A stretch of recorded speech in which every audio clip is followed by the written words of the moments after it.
Hello there, friends. Welcome to the Thrive Forward podcast.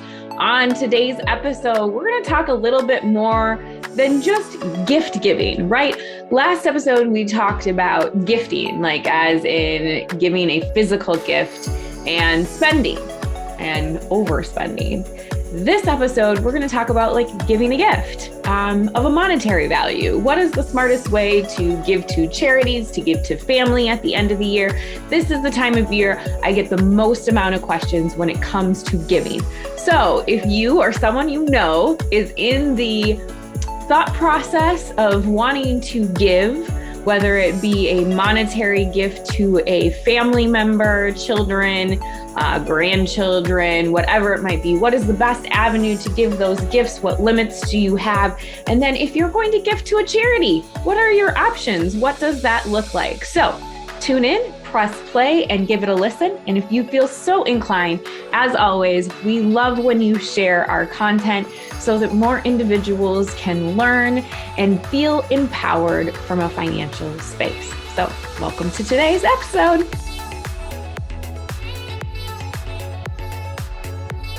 All right, friends. So on today's episode, we're going to break it up into two different kind of sections. One, giving to an individual that you love and is close to you, and other, giving to an organization, something that's important to you. So again, this is the time of year where we start to, well, I hope you do it at all points in the year, but we start to really focus in on gratitude. It's the time of year, it's ending out the year, right? We are hitting the last 2 months of 2021. I want to give you all a big high five.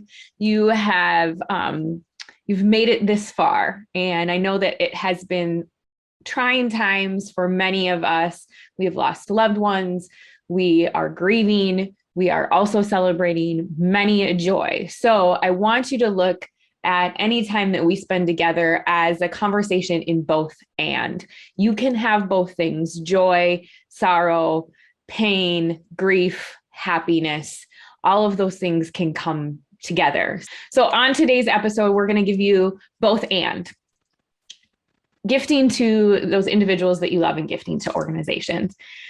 Anyway, let's start with those people that we love. This is a common question that I get asked by many a different client. And again, understand, please, that this might not be applicable to you. So you need to meet with a financial professional, whether that's myself or someone else that you trust, to have these conversations. Again, we are not here to give you tax advice. We're going to talk about some limits when it comes to gifting, but by all means, this is a personal situation, so you need to address that. This is not advice that we are giving you. This is purely education and knowledge for you to digest and go and have a greater conversation, as are many of the topics that we talk about on the lovely podcast. So gifting at the end of the year. Many times individuals want to write that Christmas bonus to their loved ones, or their holiday bonus to their loved ones. And it can come in several different forms. A lot of times we look at it as gifting cash. And some individuals want to gift securities like stocks or bonds, or you want to fund somebody's college education. There are a lot of different ways that you can add these gifts for individuals that you love, whether it be your children or your grandchildren. One thing that I want you to be very cognizant of when gifting. So this goes for my more experienced and aged listeners and anyone who is caring for anybody in that space as well. Remember that if you are in what we refer to as a spend down situation, when giving a gift, there is a 5-year look back period. So my friends, there's no way you can hide assets. Let's just get that one out of the way. We aren't here to gift to give away so that, it doesn't count towards something if we are in a spend down care situation.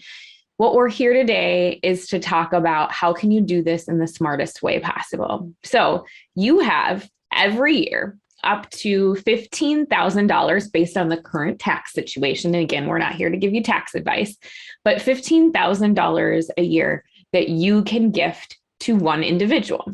So that being said, if you are in a married partnership and you are giving to, let's say, your child who is in a married partnership, you can give each spouse can give $15,000 to each spouse. So it goes to individual. You have the ability to do that. So if you are looking to spread your generational wealth that you've consumed and see the fruits of your wonderful labor, this is a lot of conversation I have with my clients. You can give a gift upon your life ending or no longer walking this breath and breathing the air of this earth and leave wonderful estate to your loved ones. Or you can give while you're living and at the impasse of you transitioning into the next life. That being said, it's your personal opinion and what you want. I call it my wealth vision when I talk to my clients. What is your vision that you want your money to do for you? So it's not about what I say you should do or somebody else should say you should do. If you want to be able to see what your children do or grandchildren do with those gifts, then you can have the ability to gift while you're living. But I just want you to understand what those limits are. You can give well beyond that dollar amount. It just might require that you have a couple other tax documents that you complete. And that's where I would say lean into your tax professional to be able to make sure that you best understand what your scenario is. That being said, that's cash. That's cash money that you would be giving. The other piece that you can give is securities.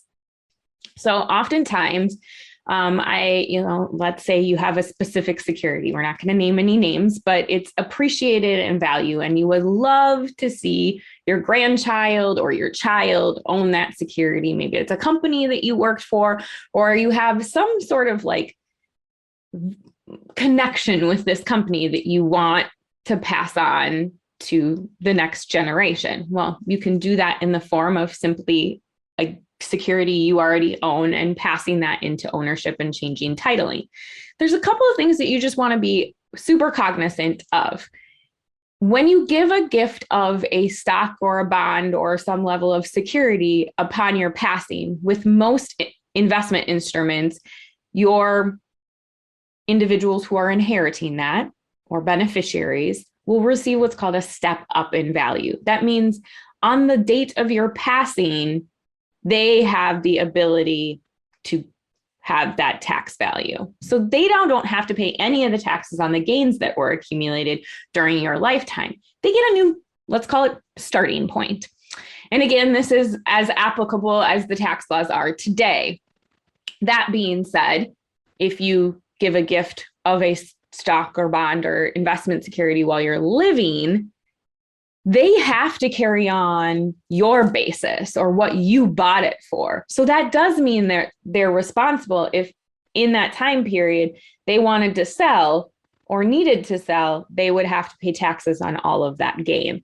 So sometimes when we're giving securities, it's actually more favorable, and we'll talk about this, to give those to charitably inclined or your 501c3 or your nonprofits versus an individual. Of course, I understand all of the sentimental values that might come from something. And so again, this has to be within your vision and what you want. It's not necessarily what someone else might tell you that you should do, right? Guide with that heart and that soul in terms of what it is. Just understand the strategies of what might be advantageous for you to consider. The other piece is in some states, you have the capacity, if you are going to participate in adding to a college savings fund for your grandchild or children or whatever it might be, you have the ability to potentially have a tax deduction for the amount that you have contributed. Now, there are certain limits, and some states don't allow for this and some states do. So you want to make sure that you check whatever state that you live in and what those limitations are. And trust me, they're not grandiose, but they are nice to consider when you are starting to decide which way do I want to be able to give and how do I want to give to those individuals. So just to recap, and put a little bow on the personal side of things, consider, where do you want to give those gifts to those individuals? Do you want it to be during your lifespan, or do you want it to be upon your passing? Again, have the most joy you want to have with your wealth before you start dishing it out. But this is something that's really important to you, to be able to spread that wealth to your family while you're living. Then just consider, where do you want it to go Do you want it to be, what do you want it to be? Do you want it to be cash? Do you want it to be a security? Do you want to be a 529? And there are lots of different ways that you can do different things. The other piece that I would just caveat that I forgot to say, rewind, right? Maybe you want to pay off a debt directly to someone. Maybe there's some medical debt, maybe there's some student loan debt, maybe there's something that as a gift you want to make payment and make that go away for that loved one. For it to not be considered a gift, you want to pay that organization directly. So make that payment out to XYZ bank or XYZ institution so that cannot be included as a gift, because those dollar amounts might be larger than the $15,000 that we talked about. Just remember those limitations. Again, always consult with your tax accountant on what is the best scenario for you personally. So let's flip the script a little bit. Let's say, maybe it's not somebody that you want to donate to as an individual, but it's an organization that you want to give to. And this is something I just absolutely love about most, almost, I would say 99.9% of my clients really feel very inclined to give. And so this is a common conversation that we have. What are the organizations that you want to give to? So before we get into strategy, one thing that I want you to consider when making a donation to a 501c3 or a nonprofit, it's just the fancy way of saying nonprofit, you want to check out how much of my donation is actually going towards the cause that I am donating towards. So there is a great resource out there and website that you can go up and look up almost any nonprofit and see what are they actually donating to. So when a nonprofit receives a donation, of course they have an operating budget, they have salaries that they have to pay, they have all of these other things and overhead and marketing and things like that they have to cover. But how much of it is actually going back to the cause at hand? There's a website called charitynavigator.org that does a phenomenal job of being able to very easily show you, I think it's actually like a dial, if I remember correctly, that will point you in the direction of how much they are donating to the actual cause. And they have a rating. And of course, the rating system is, developed by them. So I'm not saying that you have to have a specific rating for an organization to donate to them, but have a good understanding for yourself where your money is going and what it is going to. Some individuals actually really do appreciate their money going to operations because then they know there's the solvency of the organization going on. I also just think that it's really important that you consider the financial statements of a nonprofit and what do their financial responsibilities look like so that they are continuing with the mission that you are passionate about donating to. So that's number one. Number two, I want you to think about, again, the direction. Are you giving cash? Are you going to give a security? I mentioned earlier in the conversation that it might be more beneficial to donate a security directly to a nonprofit. I talked about that gain, right? That gain that if you gift that stock to a individual, then that individual has to carry on what's called the cost basis or your growth, right? And they would have to pay taxes on that growth. On the other hand, if you donate that to a nonprofit, then they don't. They can actually sell it and not have any tax liability of that growth. So a lot of times clients who have appreciated stock to push off that tax burden and not have that tax burden fall on themselves or their family, they have the ability of being able to make a charitable donation while also being tax conscious. So again, that gifting still comes from that soul, the good place that you want to, but you're also being strategic. And there's absolutely nothing wrong with you being strategic in the gifts that you give. In fact, nonprofits are totally used to being able to do that. So you can have those questions and ask them. Do they have the capacity of being able to take on donations of in-kind securities? That's kind of how we talk about it in our realm.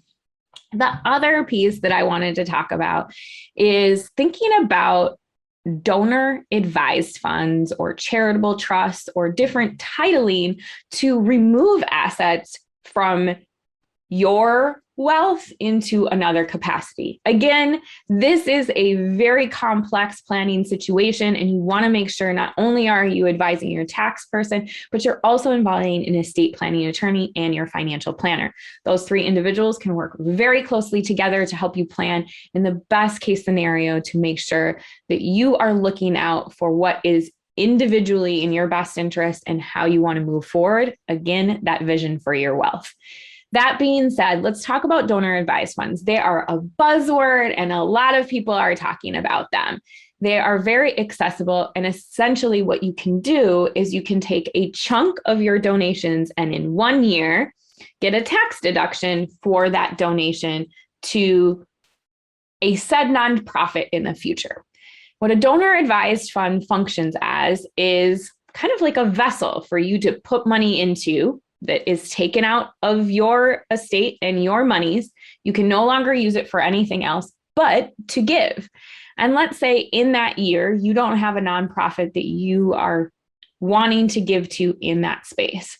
Well, you can hold off and that money can actually continue to be invested with the hoping that it would grow and multiply potentially that gift that you would have. Of course, with any investment, you know that there is risk. There's risk of, loss of principal. There is risk of anything, right? But you're transitioning. Again, maybe it's that appreciated stock, maybe it's cash that you're putting into this donor advised fund, but it allows you to have that tax write-off in 1 year and spread that gift over multiple years if you wanted to.